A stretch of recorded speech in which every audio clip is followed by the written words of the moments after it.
안녕하세요, 소미솜씨입니다. 오늘은 공그르기 하는 방법을 알려드릴 거예요.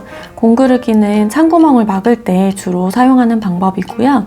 실은 두 줄로 끼워서 사용하시면 좋아요.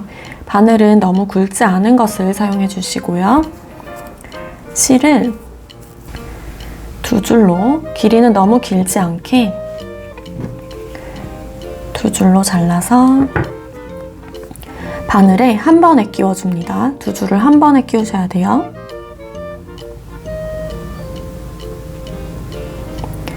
끼운 다음에 네 줄이 됐는데 네 줄을 한 번에 묶으시는 게 아니고 두 줄만 묶어주시면 됩니다.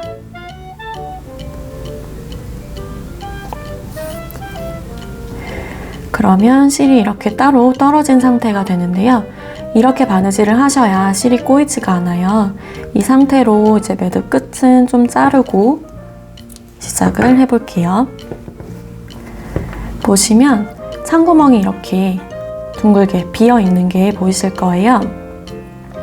안쪽으로 먼저 바늘을 넣는데 오른쪽에서부터 왼쪽으로 간다고 생각하시면 되고요.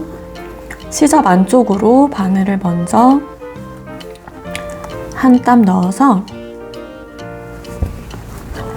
매듭이 보이지 않도록 해주시고 이 상태에서 그대로 위쪽으로 한 땀을 뜨는데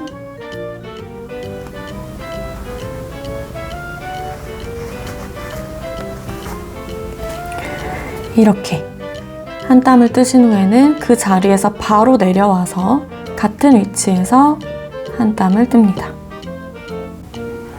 공그르기를 할 때 바늘로 찌르는 선은 완성선이고요.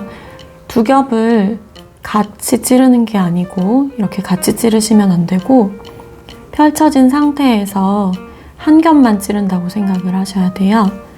이렇게 아래쪽도 마찬가지로 선대로 이 과정을 반복해 주시면 됩니다.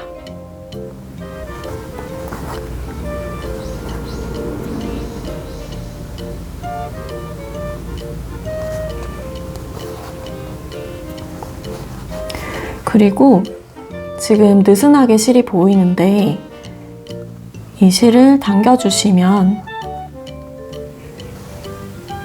사이 공간이 없어지고요. 그렇다고 너무 세게 당기시면 이렇게 쭈글쭈글해지니까 조심해서 원단이 당겨지지 않을 정도로만 실을 당겨주셔야 합니다. 마지막에 매듭 짓는 법 알려드릴게요. 여기서 끝났으면 두 번 정도 묶어서 매듭을 지어주시고요.